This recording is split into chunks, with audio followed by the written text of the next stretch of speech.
أعوذ بالله من الشيطان الرجيم بسم الله الرحمن الرحيم الحمد لله رب العالمين والصلاة والسلام على رسوله الكريم أما بعد فأعوذ بالله من الشيطان الرجيم بسم الله الرحمن الرحيم سبحان الذي أسرى بعبده ليلا من المسجد الحرام إلى المسجد الأقصى صدق الله مولانا العظيم وصدق رسوله النبي الكريم العمين إن الله وملائكته يصلون على النبي يا أيها الذين آمنوا صلوا عليه وسلموا تسليما سبحان الصلاة والسلام عليك يا سيدي يا رسول الله وعلى آلك وأصحابك يا سيدي يا حبيب الله الصلاة والسلام عليك يا سيدي يا نبي الله وعلى آلك وأصحابك يا سيدي يا رحمة للعالمين. اللہ تبارک و تعالی نے قرآن پاک میں ارشاد فرمایا ہے سبحان الذی اسری بعبدہ لیلا من المسجد الحرام الی المسجد الاقصی. پاک ہے وہ ذات جس نے اپنا بندہ خاص کو سیر کروائی رات میں مسجد حرام سے لے کر مسجد اقصی تک. رب تبارک و تعالیٰ نے فرمایا سبحان الذی اسری بعبدہ. اللہ نے فرمایا بعبدہ، حالانکہ یہاں پر بنبیہ یا برسولہ یا بمحمد صلی اللہ علیہ وسلم رب یہ بھی ارشاد فرما سکتا تھا. تو عبد کہنے کی وجہ کیا ہے؟ تو رب تعالیٰ نے ارشاد فرما دیا عبد کہنے کی وجہ یہ ہے کہ جو میں نے اپنے یار کو سیر کروائی ہے وہ روحانی سیر نہیں بلکہ جسمانی سیر کروائی ہے جسم کے ساتھ. عبد اور نبی میں فرق ہے. نبی کیوں نہیں استعمال فرمایا؟ ارشاد فرمایا عبد کا معنی ہے اس کا اطلاق جسم کے ساتھ ہوتا ہے.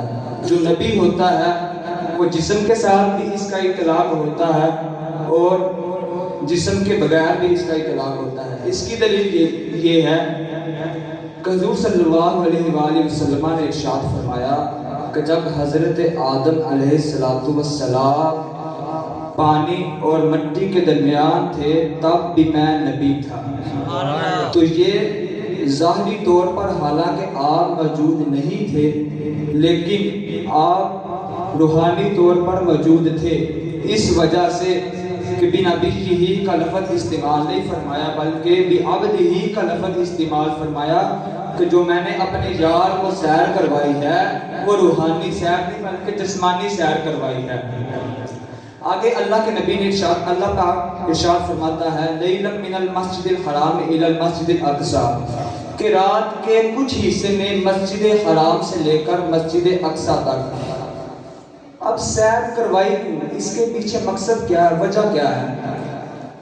اس کی وجہ یہ ہے کہ جس سال آپ کو سیر کروائی گئی اسی سال آپ گئے تھے طائف. وہاں میں آپ اسلام کی دعوت دینے کے لیے گئے. جب آپ اسلام کی دعوت دینے کے لیے گئے تو انہوں نے آپ کے ساتھ اچھا سلوک نہ کیا، آپ کے ساتھ برا برتاؤ کیا. تو جب اللہ تبارک و تعالیٰ نے جب اللہ کے حبیب آپ طائف کے لیے گئے وہاں پہ جا کے آپ نے اسلام کی دعوت دی تو انہوں نے آپ کے ساتھ اچھا برتاؤ نہ کیا. تو جو اللہ کے حبیب تھے وہ ایک باغ میں چلے گئے حتیٰ کہ طائف والوں نے آپ کو پتھر مارے اور آپ کی نالین مبارک وہ خون سے تر ہو گئی. تو جب خون سے تر ہو گئی تو اللہ پاک نے حضرت جبریل علیہ السلام کو بھیجا. جب حضرت جبریل علیہ السلام کو بھیجا تو جبریل کو بھیج کر یہ فرمایا کہ جا میرے یار کے پاس جا اور جا کر پوچھ اگر آپ کہیں تو میں پہاڑ کو ان کے اوپر گرا کر ساری بستی کو ریزہ ریزہ کر دیتا. لیکن میرے محبوب نے یہ نہیں فرمایا کہ ان کو ریزہ ریزہ کر دو بلکہ میرے حبیب فرماتے ہیں کہ جو ان میں آنے والی نسل ہے مجھے ان میں ایمان والے نظر آتے ہیں. اس وجہ سے اللہ کے نبی نے یہ نہیں فرمایا کہ ان کو ریزہ ریزہ کر دو. تو اللہ نے سیر کروائی اس لیے تاکہ میں اپنے یار کو اپنے پاس بلا کر ان کی خوشی میں اضافہ اور غم کو کم کر دوں. واصف علی واصف شاہ صاحب رحمۃ اللہ تعالی علیہ آپ یہ فرماتے ہیں دوست وہ ہوتا ہے جس کو ملنے سے خوشی میں اضافہ اور غم کم ہو جاتا ہے. اور جب حضرت جبریل علیہ السلام اللہ کے نبی کی بارگاہ میں حاضر ہوئے اور آپ حضرت ام ہانی رضی اللہ تعالی عنہا آپ کے گھر میں آرام فرما رہے تھے. تو جب آپ گھر میں آئے تو آپ نے کافوری لبوں کے ساتھ آپ کے قدموں کو بوسہ دیا. ایک طرف تو یہ ہے کہ رب تبارک و تعالی حضرت جبریل علیہ السلام کو بھیج کر اللہ کے حبیب کے پاس یہ پیغام بھیجتا ہے کہ تیرا یار تجھے ملنے کی خواہش کرتا ہے, تجھ سے ملنا چاہتا ہے. اور دوسری طرف حضرت موسیٰ علیہ السلام وہ یہ کہتے ہیں ربی ارینی ربی ارینی, اے میرے رب مجھے اپنا دیدار تو نصیب فرما. لیکن آگے سے اللہ پاک ارشاد فرماتا ہے لن ترانی لن ترانی, اے موسیٰ تو مجھے ہرگز نہیں دیکھ سکتا. لیکن جب موسیٰ علیہ السلام نے زیادہ کہا کہ اے میرے رب مجھے اپنا دیدار نصیب فرما, تو رب تبارک و تعالی نے ارشاد فرمایا اے موسیٰ انظر الی الجبل فإن استقر مکانہ فسوف ترانی فلما تجلی ربہ للجبل جعلہ دکا وخر موسیٰ صعقا. اے موسیٰ اگر تو کہتا ہے کہ یا اللہ مجھے اپنا دیدار نصیب فرما تو دیکھ اس پہاڑ کی طرف فإن استقر مکانہ فسوف ترانی, اگر یہ پہاڑ اپنی جگہ پر ڈٹا رہا فسوف ترانی تو ہرگز تو مجھے دیکھ لے گا. فلما تجلی, پس جب حضرت موسیٰ علیہ السلام کے رب نے آپ کو اپنی تجلی دکھائی تو جو پہاڑ تھا وہ ریزہ ریزہ ہو گیا. وخر موسیٰ صعقا, اور حضرت موسیٰ علیہ السلام بے ہوش ہو گئے. جب حضرت موسیٰ علیہ السلام بے ہوش ہوئے, اور یہ واقعہ سارا حضور نبی کریم صلی اللہ علیہ وآلہ وسلم اپنے صحابہ کرام کو سنا رہے تھے.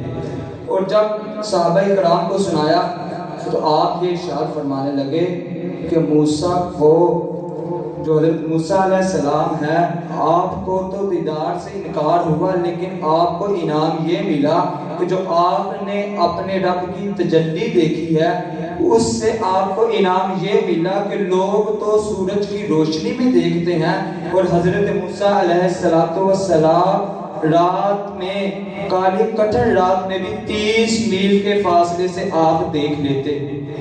اور یہ ایک تجلی دکھائی رب تبارک و تعالیٰ نے اپنے یار کلیم کو. لیکن جب باری آئی میرے حبیب کی تو اللہ کریم نے ایک تجلی نہیں بلکہ کروڑہا جلوے دکھائے. آپ کو تو صرف ایک تجلی دکھائی تو آپ کا عالم یہ تھا کہ آپ کا عالم یہ تھا کہ آپ کالی رات میں بھی 30 میل کے فاصلے سے دیکھ لیتے. لیکن جب میرے حبیب کی باری آئی تو آپ نے ایک تجلی نہیں بلکہ کئی ہاں جلوے دکھائے, کروڑ ہاں جلوے دکھائے. تو پھر آپ کی آنکھ کا کیا عالم ہوگا.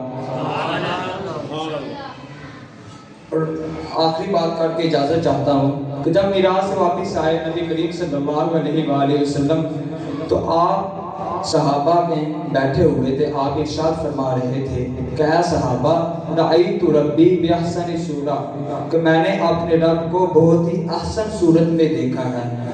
تو آگے سے حضرت انس رضی اللہ تعالیٰ عنہ آپ عرض کرتے ہیں کہ یا اللہ یا رسول اللہ صلی اللہ علیہ وسلم آپ اکیلے اکیلے دیکھ آئے ہیں, میں نے بھی دیکھنا ہے. تو آپ فرمانے لگے, حضور صلی اللہ علیہ وسلم فرمانے لگے من رعنی فقد راج الحق کا, اے انس جس نے مجھے دیکھ لیا گویا کہ اسے رب نے دیکھ لیا. بس تو مجھے دیکھ لے, بس ایسا ہی تصور کری تو نے میرے رب کو دیکھ لیا ہے. دعا کرتا ہوں کہ رب تبارک و تعالیٰ کے جو احکامات ہیں, جو اللہ کے نبی کے احکامات ہیں, ان پر ہمیں عمل پیرا ہونے کی توفیق عطا فرمائے. وما علیہ الا البلاغ.